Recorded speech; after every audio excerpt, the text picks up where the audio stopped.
wa min ahammi asbabi ghilli suduri wa hikdi alqulubi, na miongoni mwa mambo muhimu ambayo yanakuwa ni sababu nyoyo za Waislamu kuwa na chuki, vifua vya Waislamu kuwa na kinyongo. Awalan, jambo la kwanza ambalo linalosababisha kati yako wewe na mimi mpaka tuwe na chuki baina ya ndugu zetu, dhaafu silati billah, ni pale mahusiano yetu yanapokuwa ni dhaifu baina yetu sisi na Allah jalla fi'ala.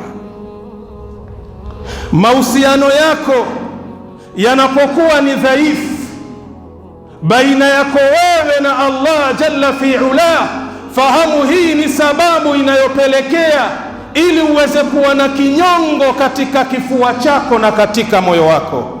Wa huwa sababun fi saytarati alahwa'i washahawati ala alqulubi, na ndiyo sababu kuu ambayo inayowapelekea wanadamu leo wakashindwa na hawa na matamanio ya nafsi zao katika nyoyo mpaka kwenda kuyafanya mambo yaliyokuwa mabaya.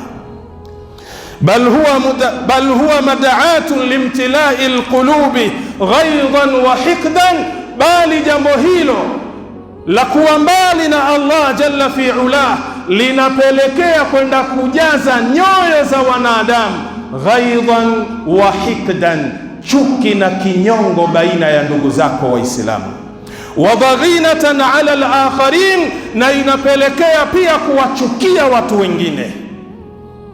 Leo inapokuwa mathalan katika mambo ya kheri hupatikani, katika mambo ya ibada hupatikani, katika kusoma Qur'ani haupo, katika mambo yaliyokuwa mazuri katika ndugu zako Waislamu ushirikiani nao, jambo hili la kuwa mbali na Allah jalla fi'ala linapelekea kwa Muislamu huyu katika moyo wake, katika kifua chake kuwa na sifa mbovu ambayo ni chuki. Qala an-nabiy sallallahu alayhi wasallam, amesema Mtume Muhammad, rehma na amani zimshukie yeye, innal imana, hakika ya iman, la yakhlaqu fi jawfi ahadikum, hakika inachakaa katika moyo wa mmoja wenu, kama yakhlaqu thawbu, kama inavyochakaa ile nguo. Mathalan, unapokwenda dukani kununua nguo, bila shaka ile nguo huwa imekupendezea, rangi yake, quality yake, ukiangalia ni nguo hii mashaallah itachukua muda mrefu katika kuivaa.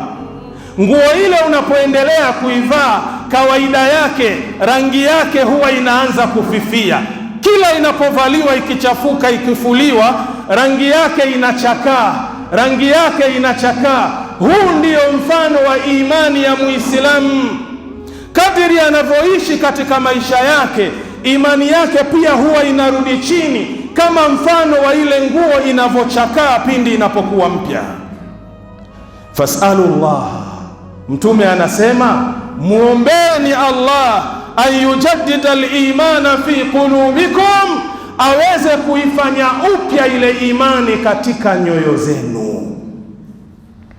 Sasa ikiwa leo mathalan haupo karibu na Allah jalla fi'ala, mahusiano yako baina yako wewe na Allah yapo chini, yamedhoofika, fahamu ya kwamba hili jambo litapelekea kuwa na chuki. Kwa sababu gani? Al-imanu yazidu bitaa, imani ya Muislamu inaongezeka na kuzidi pale anapofanya mambo mema, mambo ya kheri. Wayankusu bil ma'siyah, na inapungua na kurudi chini imani ya Muislamu pale anapokwenda kumuasi Allah jalla fi'ala. Kwa hiyo ikiwa ukaribu wako na Allah upo mbali baina yako wewe na Allah, fahamu ya kwamba imani haiwezi kufanyiwa upya kwa mara nyingine. Kwa sababu gani? Sababu hiyo haipo. Wewe uko mbali na Allah, umemwacha Allah. Vipi Allah anaweza kuifanya upya imani yako kwa mara nyingine? Sasa ikiwa imani haiwezi kukua, maana yake lile ambalo litapatikana katika moyo wako ni nini? Ni chuki baina yako wewe na Waislamu. Hadithi hii ni sahihi, kaipokea At-Tabarani kitabu chake nambari 14, namba ya hadithi ni nambari 70. Sheikh Albani ameisahihisha fi Sahih al-Jami, utaipata kwa nambari 1590.